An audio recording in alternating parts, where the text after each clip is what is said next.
Voilà, donc chapitre 1, avec le sommaire qui précède le chapitre 1. Première partie, drôle de lettres et conspiration. Deuxième partie, mission difficile et nouveau monde. Troisième partie, révélation et télévision. Première partie, drôle de lettres et conspiration. Une nuit, j'étais insomniaque sur mon grain de terre. La soirée que je venais de passer avait été assez pénible. J'avais été entraîné dans un restaurant folklorique et alors que j'avais rendez-vous ailleurs, je ne pouvais prévenir personne car mon téléphone n'avait plus de batterie. J'étais nu sur le lit, sur les couvertures. Mon amie dormait, mais contrairement à son habitude, elle ne ronflait pas. Après plusieurs séjours aux toilettes afin de me libérer l'intestin, en vain, j'ai fini par allumer une cigarette que j'ai fumée derrière une petite fenêtre ouverte sur l'infini. Dans ce ciel rectangulaire brillait une étoile. Elle brillait faiblement et presque par intermittence. Je me souviens aussi que ce soir-là, j'avais des problèmes de peau. Mon nez me grattait à cause d'une pustule blanche qui naissait dans le revers de ma narine gauche. De plus, je ne m'étais pas rasé depuis longtemps et comme il faisait chaud, cela me grattait et était extrêmement inconfortable. Bref, ma condition d'être humain était vexante. L'étoile que je fixais semblait faire du morse et je m'amusais à traduire ces phrases jetées dans l'immensité noire. Elles semblaient toutes dire « Mon Dieu, vous autres terriens êtes incurablement stupides ». Alors que ma cigarette touchait à sa fin, deux autres étoiles se sont mises à briller dans le ciel, sans doute cachées jusqu'alors par un nuage. J'avais donc sous les yeux trois systèmes solaires incroyablement loin de nous autres, pauvres terriens. J'ai médité un instant devant ce spectacle splendide de temps et d'espace qui ne s'arrête jamais. J'ai essayé de me représenter l'étendue de l'univers, mais mon cerveau bouillait et m'intimait l'ordre de rester sagement humain si je ne voulais pas devenir un brave aliéné moderne. Quand je suis retourné dans la chambre, je me suis étendu sur le lit et Sophie m'a caressé les fesses dans son sommeil alors qu'elle découvrait ses longues et superbes jambes. Soudain bercé par son calme ronflement qu'elle avait enfin retrouvé, j'ai pu dormir 1 heure avant que le réveil n'ait raison de mes songes. Je me suis levé hagard et Sophie courait déjà d'une pièce à l'autre pour se préparer, ranger la chambre et boire un thé trop chaud dont elle se plaignait inlassablement, comme tous les matins.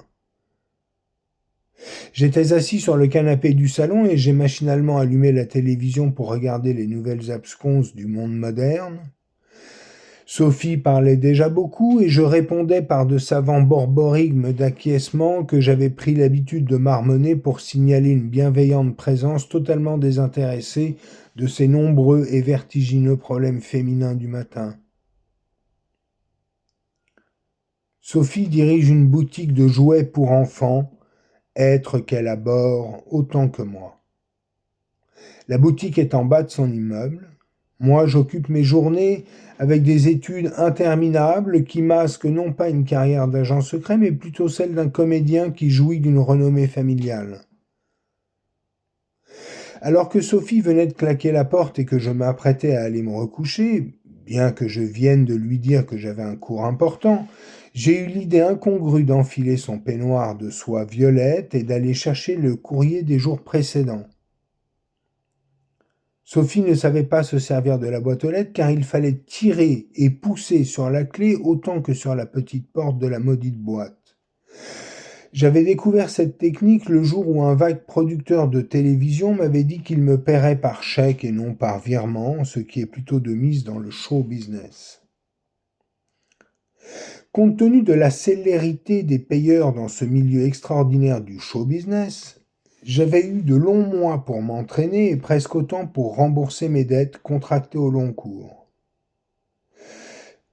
Alors que je dévalais placidement les escaliers avec une cigarette au bec, j'ai croisé une vieille dame qui m'a dit qu'il était interdit de se travestir dans les parties communes. J'ai alors fait un grand signe de la main qu'elle n'a pas compris et qui la laissa interdite. C'était un signe que je venais d'inventer et qui ne voulait rien dire. Elle continua à gravir les marches, empreinte de l'air caractéristique des personnes sidérées. Alors arrivé devant la fameuse boîte aux lettres, j'ai commencé mes manipulations avec application et dextérité. 5 minutes plus tard, j'étais de nouveau installé sur le canapé et je contemplais une semaine de rappels divers de paiements en retard, de publicités et autres sollicitations mondaines. Une nouvelle cigarette rivée à mes lèvres et une tasse de café chaud à proximité, j'ai commencé à éplucher les enveloppes comme on le fait avec les haricots verts, et après 3 minutes de tri cartésien selon le principe de poubelle, peut attendre et demande une attention particulière voire urgente, une lettre venait à elle seule de créer une nouvelle catégorie qui aurait pu s'appeler « Mais qu'est-ce que c'est que ce bordel ?» Elle était en caractère d'imprimerie et commençait de la manière suivante. Rapport sur notre planète d'origine. Umalewe. Monsieur, nous posons notre joug sur votre noble poitrine. Nous sommes conscients de la transcendance de ce que nous allons vous dire. Nous sommes conscients qu'une affirmation de ce type n'est d'habitude formulée que par un farceur, un perturbé mental aux idées délirantes, ou par quelque journaliste ou publicitaire, afin d'exploiter l'information à son propre profit.